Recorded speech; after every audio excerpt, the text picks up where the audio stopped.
Blog Talk Radio. Welcome to the Institute for Personal Development, Kriya Yoga Ashram, where total consciousness is the new frontier. Kriya Yoga is union of the individual with the divine. Join us as we explore the practices to initiate this process. Good morning. Welcome to the Voice of Yoga. Let's talk consciousness. I am your hostess, Lisa Winton, and with me is Kenny Toy, also known as Swami Jayananda, founder of the Institute for Personal Development, located here in Hampton, New Hampshire. Good morning, Swami. Thank you for being here today. How are you? Good morning. I'm doing pretty good today. How about you? I'm doing pretty good today, too. Thanks for asking. And thank you all for tuning in. Today on the Voice of Yoga, we will talk about the benefits of rising out of karmic law into the government of divine law. In this show, we will be sharing some ideas which came to them after attending a Christian Science lecture which mentioned the law of reflection. Listen as we expand reflection from a visual concept to a divine idea. Besides the incident ray and the reflected ray to the normal line is the idea of mind considering its own content.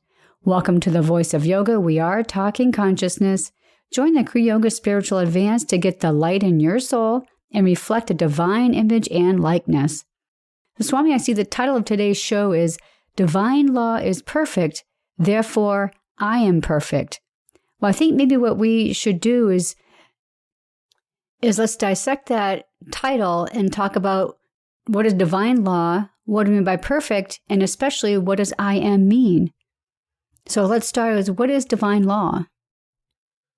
Divine law is the spiritual law or spiritual fact of creation, which is, again, the term perfect. Divine law is whole, it's complete, it's fulfilled, it's eternal, and it's unchanging, which is what is meant by perfect. And the I am, as it was referred in the Bible, I am that I am, revealed to Moses, is, and I really like what Ames Knoll says, it is divine subjective egoism, which is really the one divine life knowing subjectively what is known as itself. That it is this one divine life looking at itself, as itself, of itself, and in itself. That there is just one law of creation. Therefore, the I am perfect completes the circuit. That divine law is perfect, therefore I am perfect. Now, everything is contingent upon how we interpret I. And for most of us, we identify it with this personal sense of self. That I, being this mortal creature with a finite expiration date, is the I of my being. That is simply the false concept of what is really here.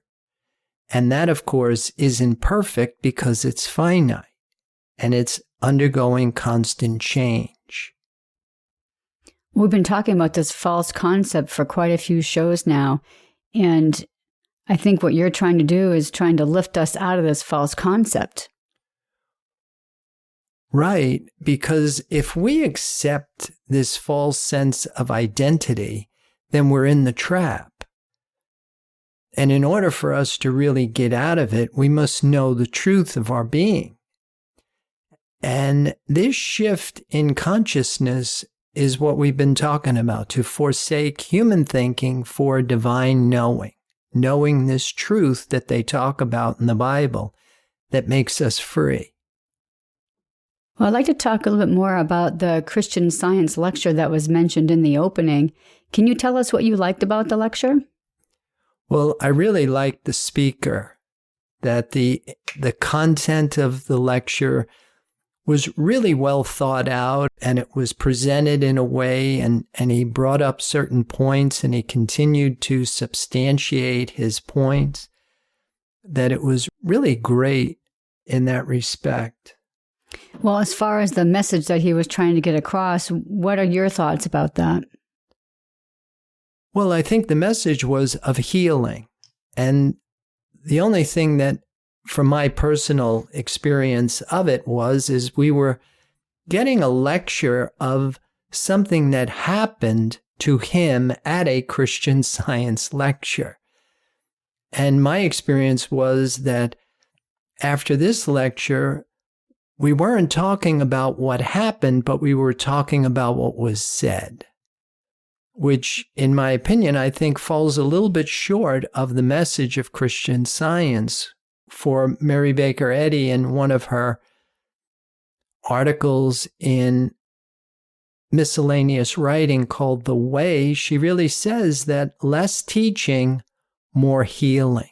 It's really in the demonstration of this divine principle that you're really going to get, I want to say, the best result.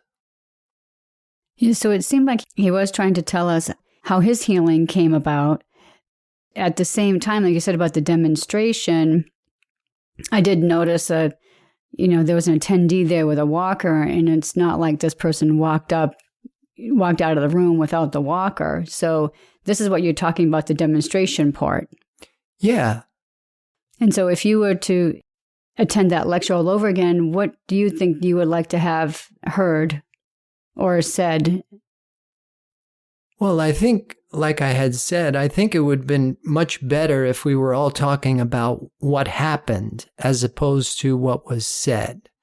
The example that he was using was he was talking about the law of reflection, which I meditated on after the lecture for quite some time, and it really started to come to me that it didn't seem like it went far enough.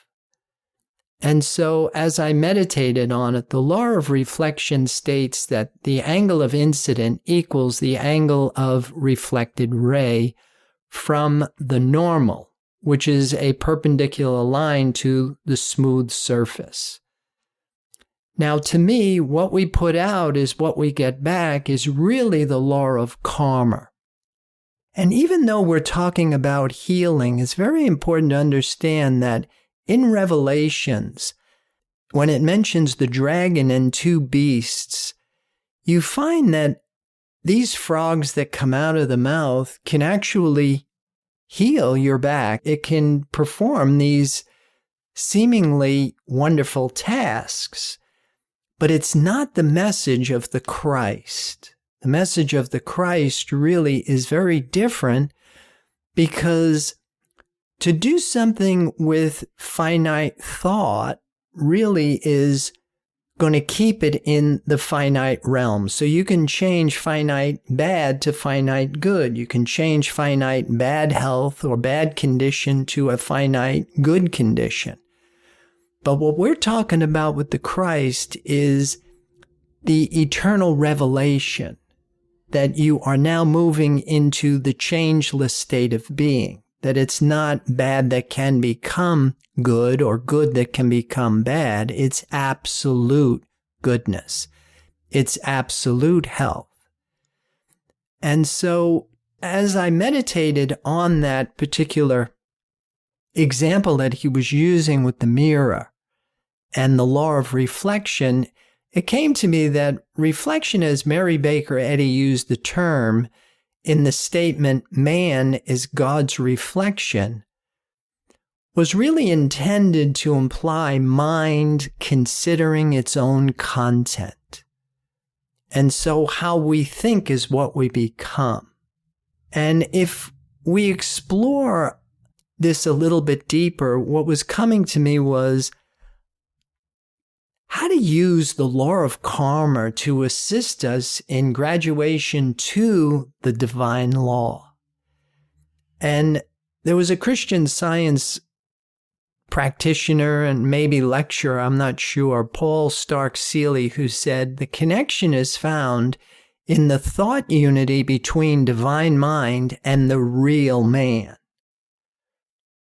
And so as we start to drill down with these terms and we try and understand what is meant by the real man, because it's very important, as we've been talking about, not to identify with the false sense of who we think we are. And so using the mirror as an example, I actually was using that for some time now in our teaching, that the reflection that appears in the mirror that reveals the image that's on the mat has no power. Now, that relationship between what you see in the mirror and who you think you are on the mat is a very important metaphor, because what it really gives us clues is about the relationship between the divine mind and the real individual. Because as Mary Baker Eddy says, man is God's reflection.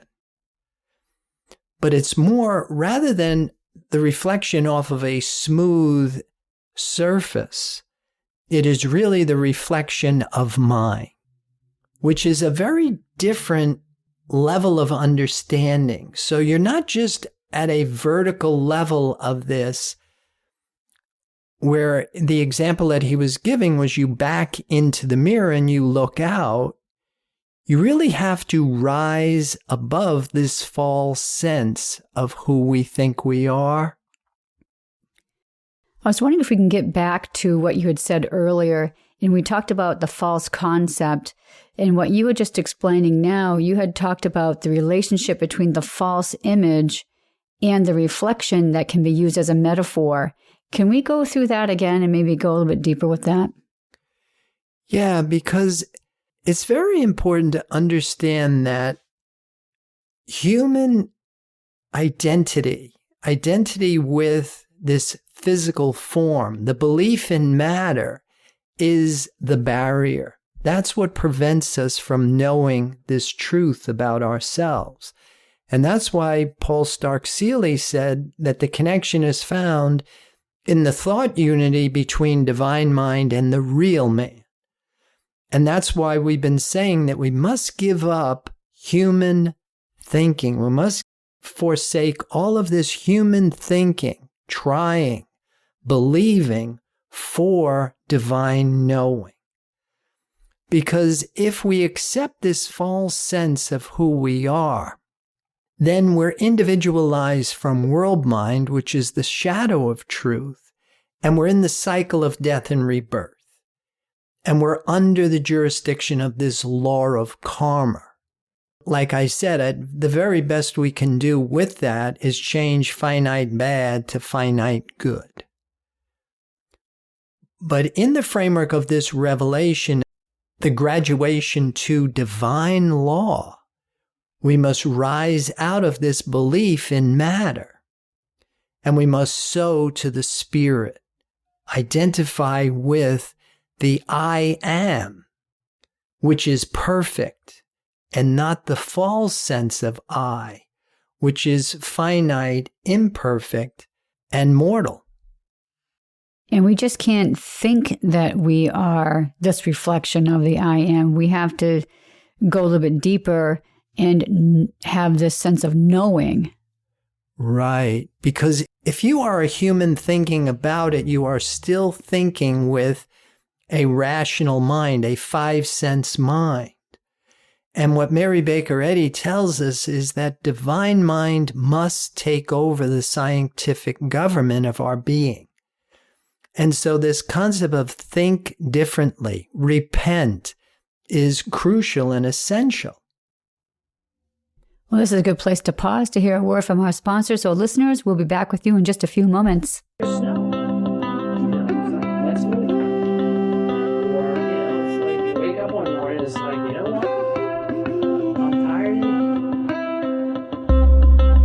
Kriya Yoga Theory 2 is a unique and revolutionary practice and forum designed to facilitate the growth process in human development. Apotheosis is a real experience and has an evidence procedure.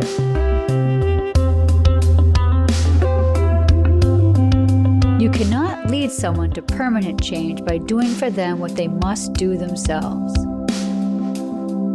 Personal accountability and responsibility are the foundation of Kriya Yoga Theory 2. You must be engaged and devoted. Prana power brings virtue to overcome fear, wisdom to overcome ignorance, purpose to overcome selfishness, enthusiasm to overcome laziness. Kriya Yoga is a path of action, knowledge, and devotion. These sessions are a celestial positioning system to guide the individual into union with the divine. For more information or to sign up for your next session online, go to www.ipdtransform.com. Namaste.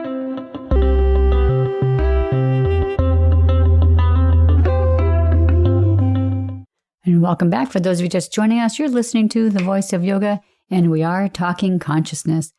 So, Swami, I'd like to get back to talking more about the reflection and trying to understand that the reflection in the mirror has no life. And I'm wondering if can we go a little bit deeper with that?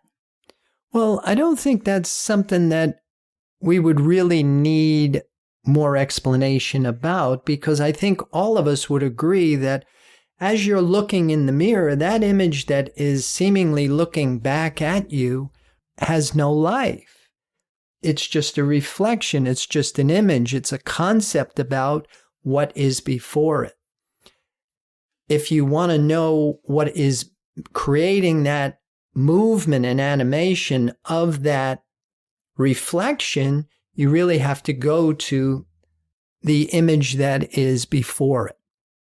Now, what we're learning is that that's just a metaphor for the relationship between this false sense that's before the mirror and the truth or the real life behind that, which is the divine idea.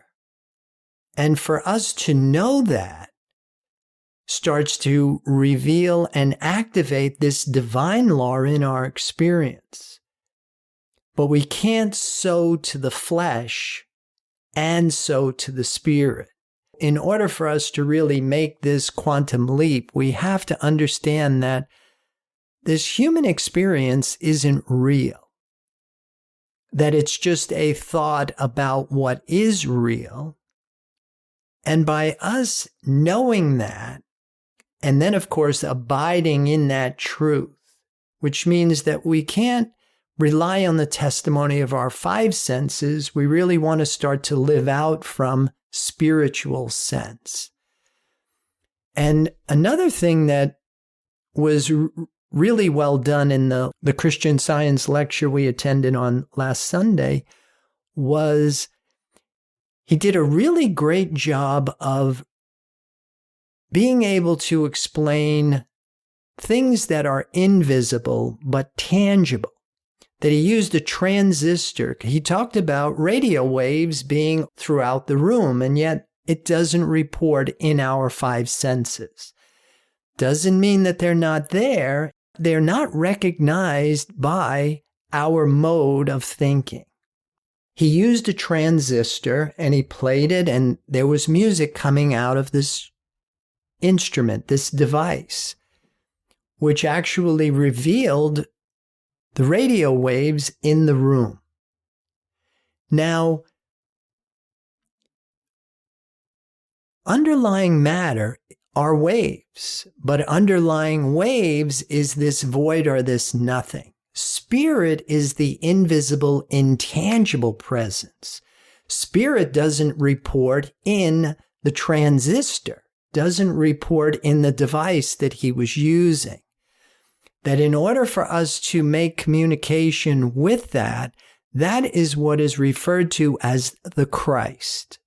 The Christ is what makes divine presence intelligible to human consciousness. Well, he told us the story about how he had his healing at a Christian Science lecture. And then later he told us how there was also a healing with his brother who had a broken arm. So when I had mentioned earlier that there was an attendee that had a walker, I just want to get your feeling, your thoughts on why everybody in the room didn't experience some kind of a healing. Well, again, because in order to really heal in the true spiritual sense of the word, you need the Christ. You need the Christ consciousness. And if that's not present, then we don't have the instrument, we don't have the translator so that it can reveal the truth of being. That's why in our last show we talked about this concept of one with truth is a majority. Because truth, spirit, is the only self-existent power. Everything else steals power from that source and relies on belief for its existence, just like the moon appears to be a luminary. But the moon steals its power, it steals its light from the sun. It reflects the sun. What we're trying to do here, in order to get out of karmic law and out of the image and likeness, we want to get into the divine. We want to get into the original, which has the power. So does that mean that at times we can be in the Christ consciousness and other times we're out of Christ consciousness? Because he did clearly tell us about this healing of his brother's arm through the Christian Science process. But yet there was this opportunity at the lecture to have people experience healing. So are you saying that there are times he was in the Christ consciousness and times that he wasn't in the Christ consciousness? Well, to answer your question, I don't know. Because as it is understood by me, you could possibly never have achieved Christ consciousness, but at the same time have achieved a healing. Like I said, in Revelations, it talks about the dragon and two beasts. And then, of course, these frogs that come out of the mouth of these images, they do wonderful things. But it's not the same as when you earn the position of the throne, that you are now under the will of the divine, which is the optimal position of performance. And one of the things that, again, I turn to is that Mary Baker Eddy says healing is not guesswork, that it's science. It's a demonstrable principle. To the best of my knowledge, she really is the one that puts that on the table. Most people are always talking about why it doesn't work, and she never really referred to that as something other than operator error. Because there are countless healings that she had demonstrated, so it seemed like she was always in that Christ consciousness, be able to do that at will. Right. But in truth, I mean, nobody can heal. Even Jesus didn't heal everybody. Some readings in the Bible where it says that they went and met these groups of people and everyone was healed. It doesn't seem like today we're demonstrating this principle with that type of certainty. And so part of it could be is that we really don't understand it to the fullest capacity of its potential. I see that you have in your notes, we want to talk about a post that was viewed on Facebook. And I'm wondering if maybe you can go over that with us. Yeah, the example, somebody posted on a Facebook group that I belong to when it said, "I'm struggling, I feel alone." And the minute I saw that, to me, I thought this is a negative response to something very positive. And it's a clear case of identity theft, because this is where the false sense of I thinks it's real. And again, coming back to what we were saying, the I am, the I of my being, is the I of every person, place, or thing on this planet, in this universe. And for me to know that reveals the truth of being. Now, the other part of it is I feel alone if there is but one life on this planet. We're always alone. And that's, again, coming back to what we were talking about. Ames Knoll talks about divine subjective egoism, where the knower is the subject of the known. That everything is just a reflection of this one divine life. Now, I wonder if that person that had written I'm struggling, I feel alone, is because we have this concept that being alone isn't part of our human nature. We need to have socialism in order for us to feel a part of something. Right, but just what you said, it's our human nature, and that's the obstacle. And most of us are just happy being a good human, but you're still in the trap. You're still in the cycle of death and rebirth. There's no liberation in that. You still have a belief in matter, which is the obstacle, the barrier to the understanding of spiritual selfhood. Spiritual selfhood, because there's only one I, is really impersonal. It's the universal I of all being. So if you were to respond to that post, what would you have written back? Well, I did respond, and I just said one divine life. And I didn't go any further. Of course, we don't know what she thinks, but I wonder what she thought about that, how she broke that down. Yeah, that part I'm not certain. So I'm wondering if we can talk more about this human life and this one divine life, but you say we can't have them both. So what do we do? Well, it's not so much that I say. That's what Scripture tells you. You can't serve two masters. You must put off the old man. We talked about this in other shows. It's like you can't have light and darkness. That darkness isn't a power that opposes light. That darkness is just the absence of light. There's only light, and there's the absence of light. And the same is true with truth. There's only truth, and then there's the absence of truth. There's this one divine presence.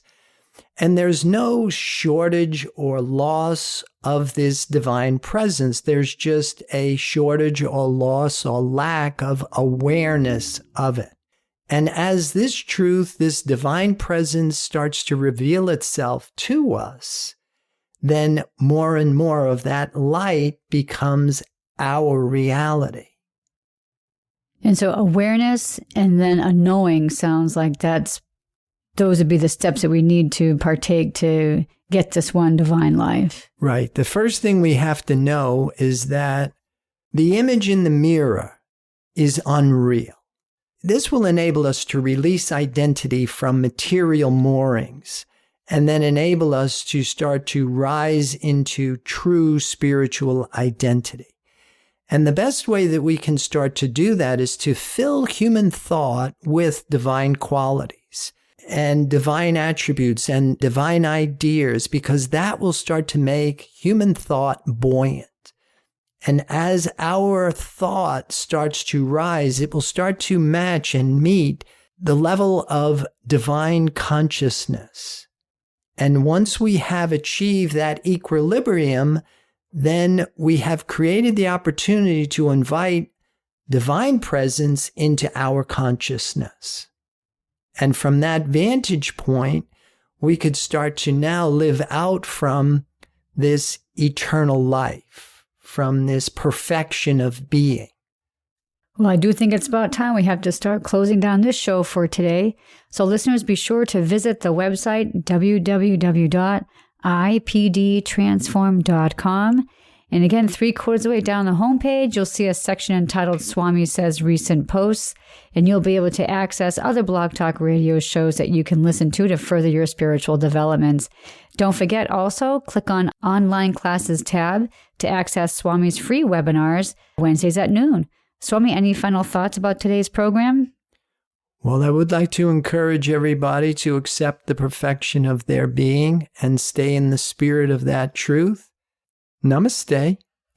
Thank you for listening to our program, The Voice of Yoga. This is Lisa Winton, along with Swami Jayananda, signing off. Have a wonderful Kriya Yoga kind of day. Namaste.